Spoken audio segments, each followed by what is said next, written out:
brothers, we thank the Kuffars. It is their night that they have achieved great rewards in the eyes of Allah subhanahu wa ta'ala. For me, it is very difficult to introduce the Kuffars because it will look like it's a biased thing. But in reality, my brothers, it is a proud moment for me too.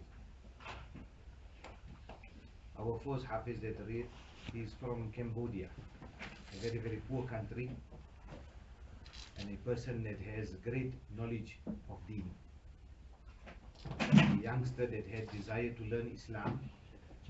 When he met the South African Jamaat working in that country, he went to them and he said to them that I would like to go and learn Islam in your country. And they thought he's just another youngster that is wanting to get out of this country and going to another country. Allah reward them, they gave the address of Madrasa Zakaria. This boy comes from a very, very poor background. He went and looked for a job in some fields where they plant rice. He earned enough money so that he could go to Thailand and get himself a visa.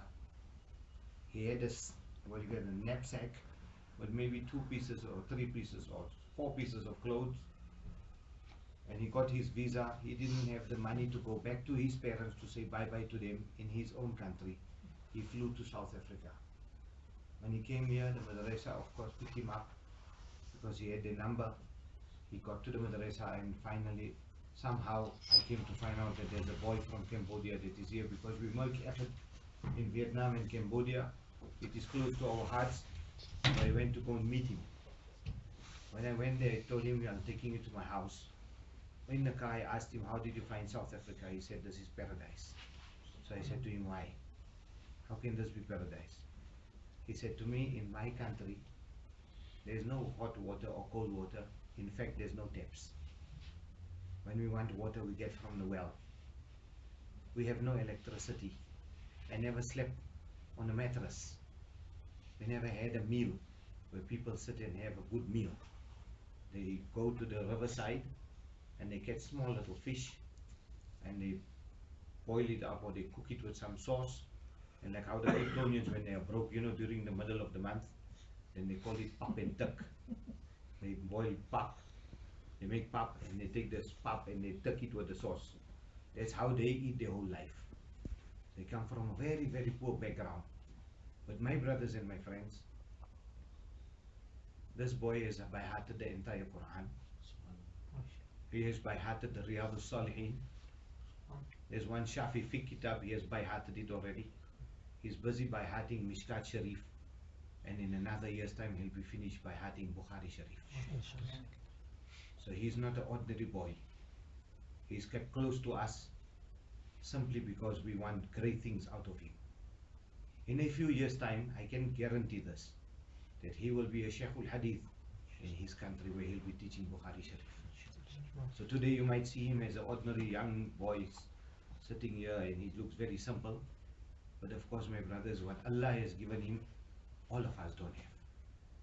So that is the first Hafiz that I read. The other 2, my brothers, Hafiz is in my own house. My one son is reading in Vietnam and 2 have read here. They were supposed to go to Ireland. Allah made it, they stayed behind. When they stayed behind, I was looking for a venue for them. I found many, many places. Unfortunately, there was no place. But the Gardees opened their hearts and they said, we will move our furniture and we will make place for you. So Allah reward them. You see, my brothers, many times you see on TV or you see on radio or listen, there are 2 brothers playing. Like when you see South African team and you hear that the Kirsten brothers or those brothers, they playing cricket. Or you hear the A.B. de Villiers and his brother, what's his name, Morkel or Morkel brothers, whoever they are. For their parents, it must be a proud thing that they're wearing the green and gold. How can I tell you how proud I will be or how proud I am on Yom Al-Qiyamah? This is called pride. This is real pride. This is pride forever and ever. So make it a point in your own homes, in your families, your sisters, your brothers, your cousins, encourage people to become Hafizul Quran, because those are the real things that will take you forward. And of course, my brothers, the last or one of the other readers, He's our new son-in-law in our family. He's married to my niece, and Allah reward him also. I don't know him very much. He got married a month ago. I don't know much about him. All I know, he took my sister, my brother's daughter. So mashallah, we have like a family thing happening here. And of course, my brothers and my friends, we had another Hafiz that was here. He's gone now. He's gone to Spain in the part of Allah subhanahu wa ta'ala. To finish off, not to take much of your time. My brothers, this ni'mat doesn't exist in many countries in the world. The same boy that I told you, the first one from Cambodia, he said to me, all this time when we were coming to the masjid, I used to tell him, come on, you must read fast and you should do this and you should do that. You know, just teasing him. But of course he used to say to me, no, if I read fast I'll make mistakes. That's a normal talk about Hafizes. And then he said to me, don't Hafiz up in my country, they never read three Jews ever. It's the first time in my life I read like this. And I said to him today, phone home and tell your parents that you have made Khatam. He said they'll be shocked to know that the Quran was completed in 10 nights. So my brothers, Allah has given us here a lifestyle, this place, that place. I tell you about Crosby. Crosby has 12 streets. In 9 of those streets they read Taraweeh. Where do you find it in the world? Even the Vatican is not so pious like Crosby. They do many haram. That's the point.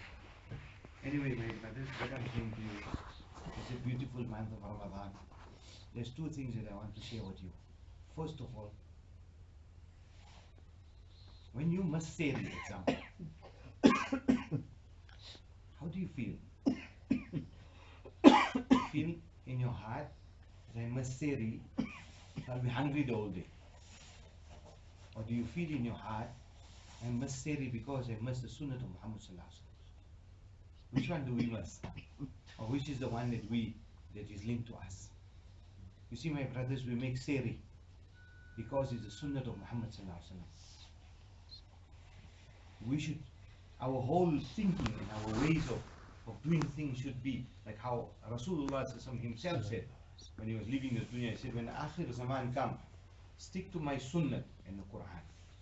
So my brothers and my friends, we should understand we're missing seri. Simple thing.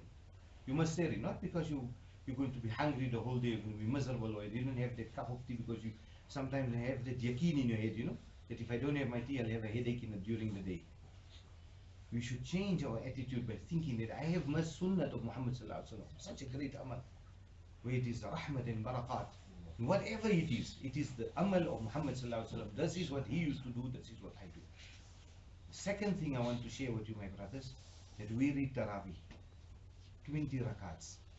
Many things are happening today in the world. Many people talk about 8 rakaats and 20 and why this and why that. First of all, Rasulullah only read 8 rakats. Only 8 rakats. He never read 20 rakats. Understand it.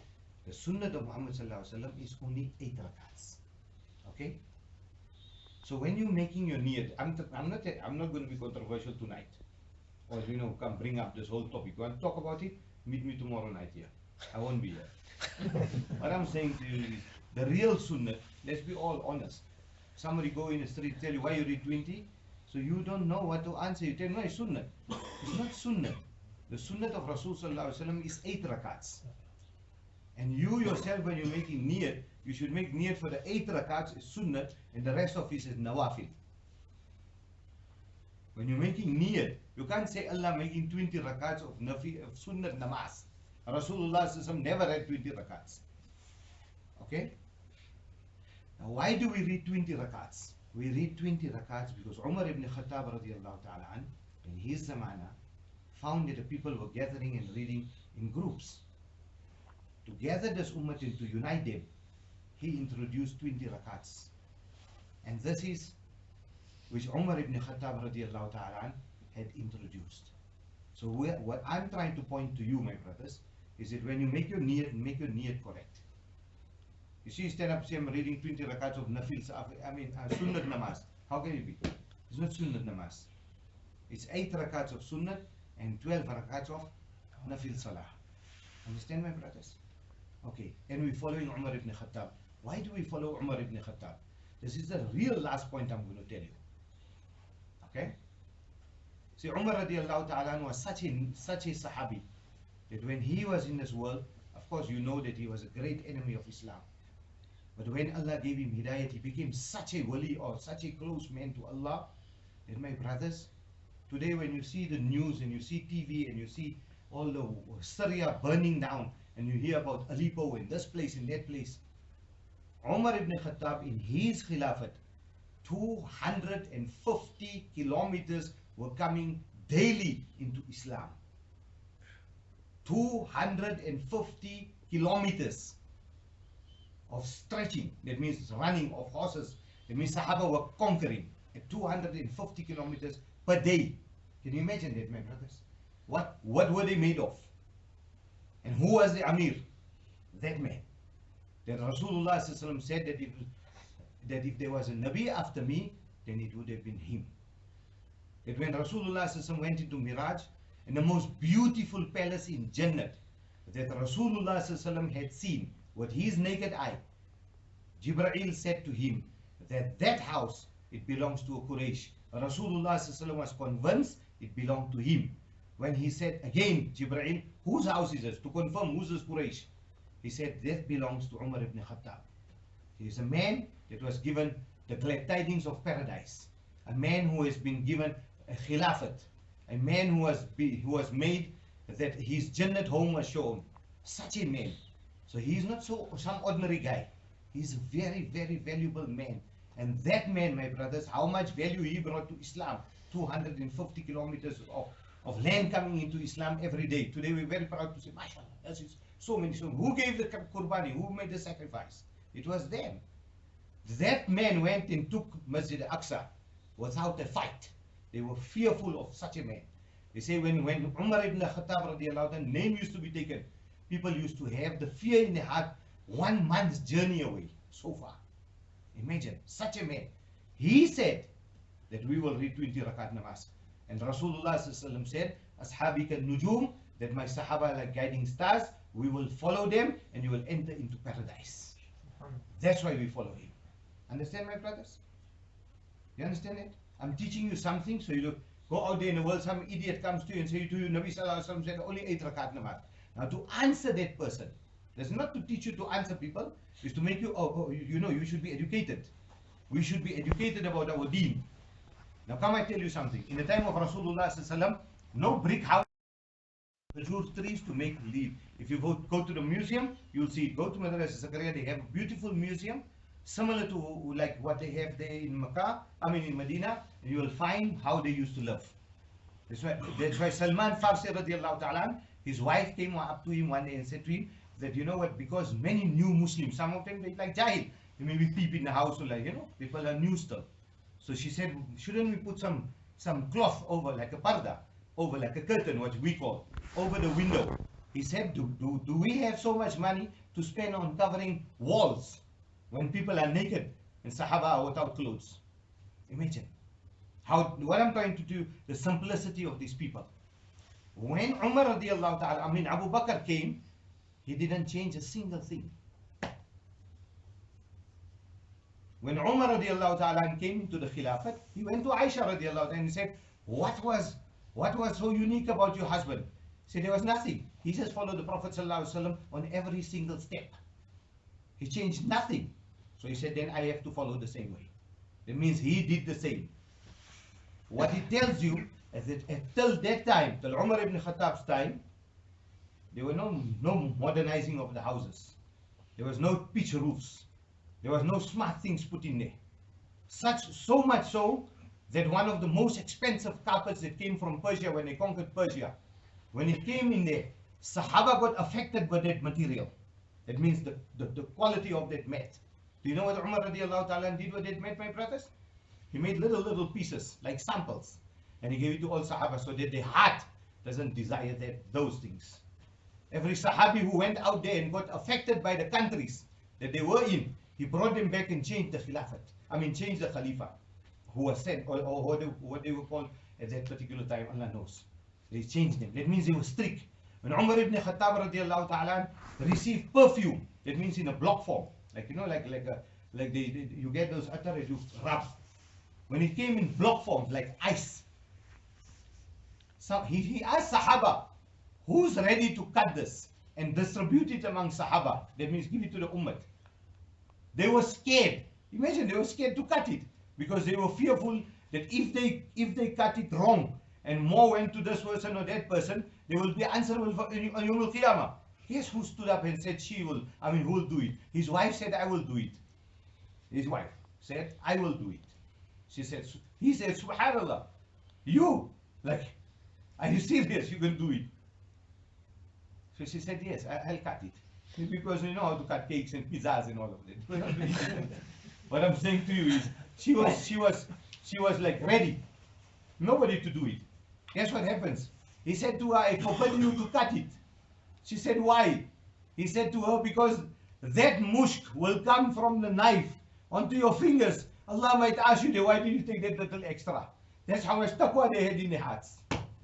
Such people, today we call them this and that, whatever they are.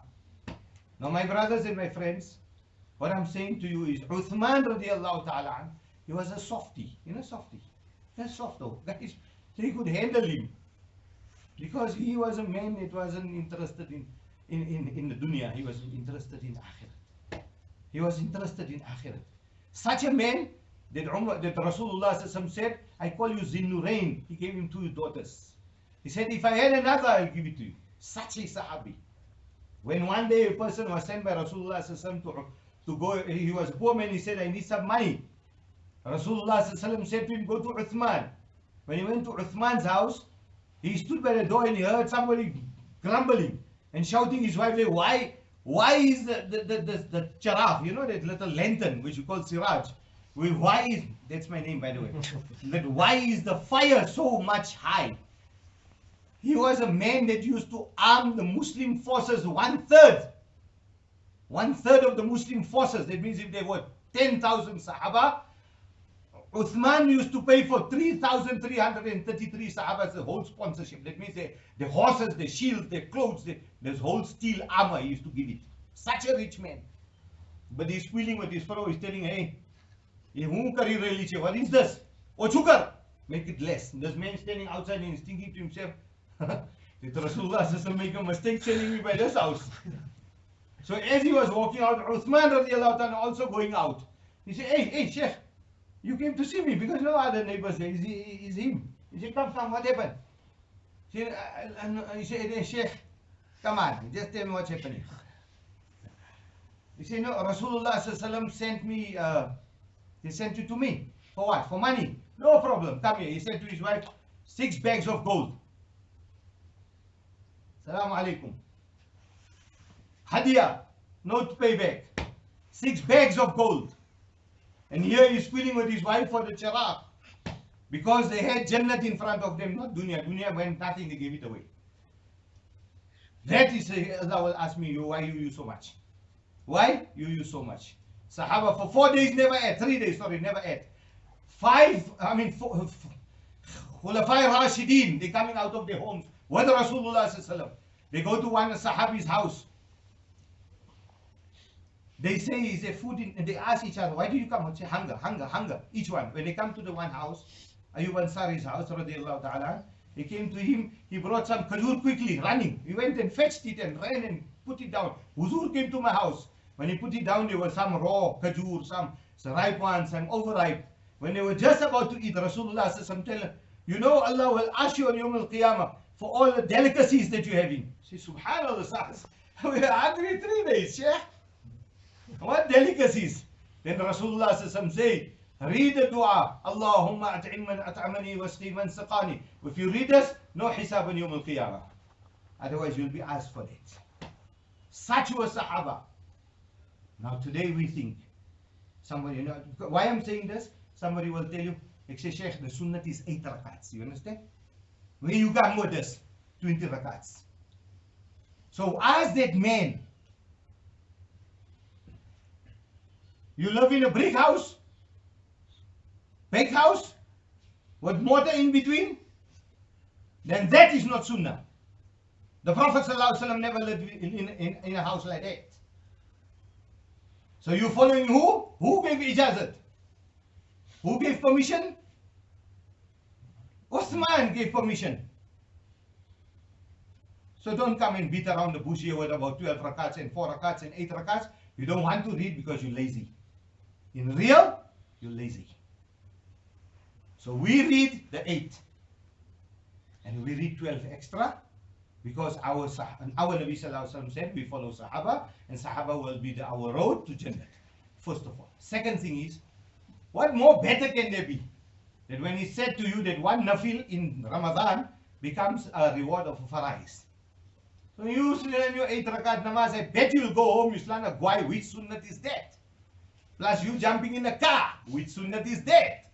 Plus you got a remote place and you buy it home. Plus you buy it in your home, you got lights. They're not charaq there, Sheikh. So let's check all the sunnats, where they are.